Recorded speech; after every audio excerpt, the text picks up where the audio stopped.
Sa pagpapatuloy ng preliminary investigation sa umano'y maanumalyang flood control project sa Bulacan, nag-file ng kanilang counter-affidavit sa Department of Justice sina Senador Joel Villanueva at dating Senador Ramon Bong Revilla Jr. Ang National Bureau of Investigation naman na siyang nagsampa ng reklamo sangkaterbang dokumento ang dala sa DOJ.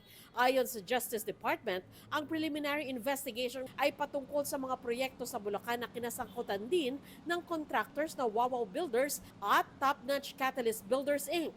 Sabi ng DOJ, idiniklara ang mga proyektong 100% complete pero ang iba ay ghost project naman o kaya ay hindi kompleto. Naharap sina Villanueva at Revilla sa magkahiwalay na reklamo. Si Senator Bong Revilla, in these 6 cases, sa respondent lang po siya sa isa. Okay, tapos si Senator Joel Villanueva is also a respondent in another case in one of the 6 cases. Doon po sa 6 na yon, the charges are multiple. So we have direct bribery, indirect bribery, corruption of public officers. We have a violation of the Anti-Graft and Corrupt Practices Act, which is RA 3019. Tapos may violation din po ng the Government Procurement Act, and also a violation of the conduct of bid rigging in the procurement process. Tig-isa po sila, pero hindi lang po sila yung respondent sa mga kaso na yon. So we have multiple respondents, including DPWH officials. Muli na maitinanggi ni Villanueva na nakinabang siya mula sa flood control projects sa Bulacan. Alam na alam niyo yung nangyayari tungkol sa flood control, kinamumuhian natin for so many years. Yung away namin ni Zaldico, tapos doon sa complaint, 1% daw binibigay ni Zaldico sa akin. So, that's ridiculous.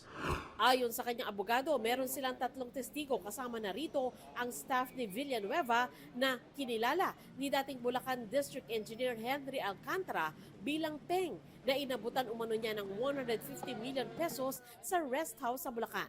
Sabi ni Alcantara, para raw ito kay Villanueva bagamat hindi umano alam ng senador na mula ang pera sa flood control. Pero sabi ng kampo ni Villanueva, hindi totoo ang paratang ni Alcantara. Walang binigay. Walang binigay. So, nasaan ang pera ko? Nasa kanila siguro. Sa engineer. Saan pa pupunta? Si Revilla naman, hindi nagpaunlak ng interview pero ayon sa kanyang abogado, walang basihan ang akusasyon laban sa kanya. Matatandang idinawit si Revilla sa flood control dina Alcantara at dating DPWH Undersecretary Roberto Bernardo. Ayon kay Bernardo, tumanggap si Revilla ng 25% commission mula sa flood control.